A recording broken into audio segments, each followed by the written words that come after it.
आप देख रहे हैं समाचार एजेंसी ऑफ इंडिया में साइन न्यूज। नमस्कार दोस्तों, समाचार एजेंसी ऑफ इंडिया की साइन न्यूज़ में एक बार फिर आपका स्वागत है। फिलहाल हम हैं मध्य प्रदेश के सिवनी जिले के पितृधाम दिघोरी में। दिघोरी का ये मंदिर आप देख रहे हैं। यहाँ स्फटिक शिवलिंग, ऐसा कहा जाता है कि एशिया का सबसे बड़ा स्फटिक शिवलिंग यहाँ स्थापित किया गया है।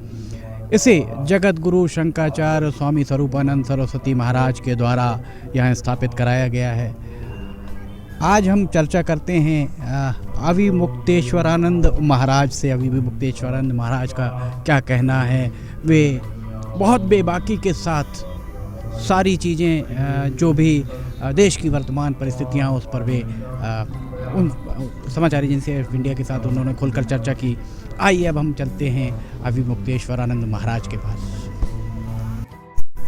राम मंदिर के परिप्रेक्ष्य में वर्तमान जो परिदृश्य है उसमें आपके क्या विचार हैं? राम मंदिर का जो वर्तमान परिप्रेक्ष्य है वो बहुत निराश करने वाला है। ऐसा लगता है जैसे हम जीत के हार गए। क्यों ऐसा लगता है? क्योंकि राम जन्मभूमि के लिए लड़ा कौन? वो जो राम को भगवान मानता था, राम को परब्रह्म परमात्मा का अवतार मानता था और राम के प्रति श्रद्धा थी। राम की जन्मभूमि में जाने से मोक्ष की प्राप्ति होती है, चतुर्विध पुरुषार्थ की प्राप्ति होती है, ये जो मानता था। पुराणों के अंदर लिखा हुआ है, स्कंद पुराण में, कि करोड़ों कपिला गायों के दान से, अनेकों यज्ञ करने से जो फल मिलता है वही फल राम जन्मभूमि के दर्शन से मिलता है।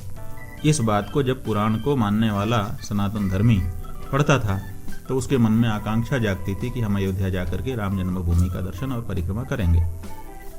जब उस पर आक्रमण हुआ, उस स्थान के चरित्र को बदलने का प्रयास किया गया, तो सनातन धर्मी राम भक्त के मन में दुख हुआ और इसीलिए संघर्ष आरंभ हुआ। 500 वर्षों का संघर्ष बताया जाता है। और जब कोर्ट में केस गया तो भारतीय जनता पार्टी ने 1986 में और हिमाचल प्रदेश में राष्ट्रीय कार्यकारिणी की बैठक की और पहली बार राम जन्मभूमि के बारे में उन्होंने प्रस्ताव पारित किया। वो प्रस्ताव सार्वजनिक है, सब जानते हैं।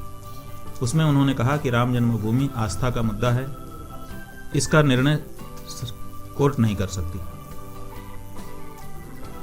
और यही कारण रहा कि राम जन्मभूमि का जो मुकदमा चल रहा था कोर्ट में, उसमें कभी भारतीय जनता पार्टी पक्षकार नहीं बनी, न ही उससे जुड़े हुए संगठन, विश्व हिंदू परिषद, राष्ट्रीय स्वयंसेवक संघ, दुर्गा वाहिनी, बजरंग दल, इसी तरह के संगठन हैं, विद्यार्थी परिषद, किसान मजदूर संगठन, यही सब हैं।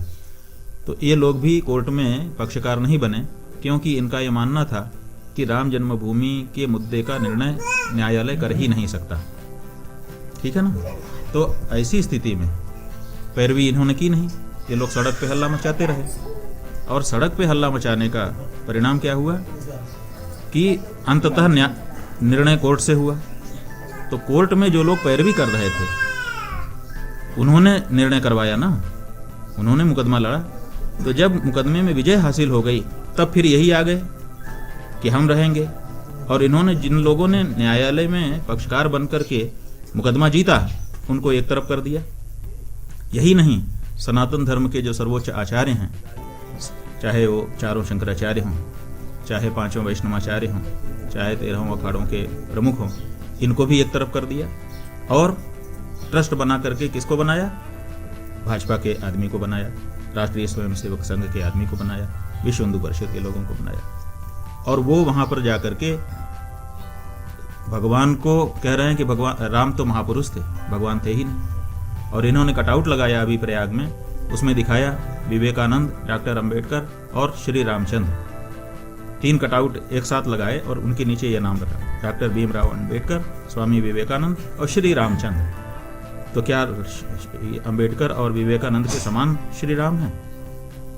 तो ये जो बात हो रही है कि राम भगवान नहीं, वो महापुरुष हैं और राम को भगवान मानना हिंदुओं की कमजोरी है, ये गोलवरकर जी ने अपनी किताब बंच ऑफ थॉट्स में लिखा है, जिसको विचार नवनीत के नाम से हिंदी में छापा गया है। दीनदयाल उपाध्याय ने भी इसी तरह की बात कही है। तो जो लोग राम को भगवान ही नहीं मानते, वो लोग अब राम का मंदिर बना रहे हैं। वो कैसे बनाएंगे? क्योंकि वो भगवान मानते ही नहीं। इसका मतलब वहाँ पर अगर कुछ ढांचा बना और ढांचा बनने के बाद वहाँ पर कोई मूर्ति लगी तो वो स्मारक होगी, वो पुतला होगा, वो भगवान राम का विग्रह नहीं होगा जिसकी हम देवता के रूप में आराधना उपासना करते हैं। तो सनातन धर्मी तो ठगा ही गया। इसलिए जीत करके भी हम हार गए, ऐसा महसूस हम लोगों को हो रहा है। जगत गुरु शंकराचार्य स्वामी स्वरूपानंद सरस्वती महाराज के अनन्य शिष्य महाराज अविमुक्तेश्वरानंद महाराज के द्वारा समाचार एजेंसी ऑफ इंडिया से लंबी बातचीत की गई। स्वामी अविमुक्तेश्वरानंद महाराज के द्वारा जो भी बातें कही गई धर्म को लेकर, देश को लेकर, वर्तमान परिस्थितियों को लेकर, वो लगभग आधे घंटे तक समाचार एजेंसी ऑफ इंडिया से अविमुक्तेश्वरानंद महाराज के द्वारा चर्चा की गई। उस चर्चा को हम आपको लगातार कुछ एपिसोड में दिखाएंगे। पहला एपिसोड आपने देखा, दूसरा एपिसोड अब हम जल्द ही आपको दिखाएंगे। इस तरह लगभग 10 से 12 एपिसोड हैं, देखना ना भूलिए। स्वामी अविमुक्तेश्वरानंद महाराज के साथ समाचार एजेंसी ऑफ इंडिया की बातचीत, एक्सक्लूसिव बातचीत। फिलहाल इजाज़त लेते हैं, नमस्कार।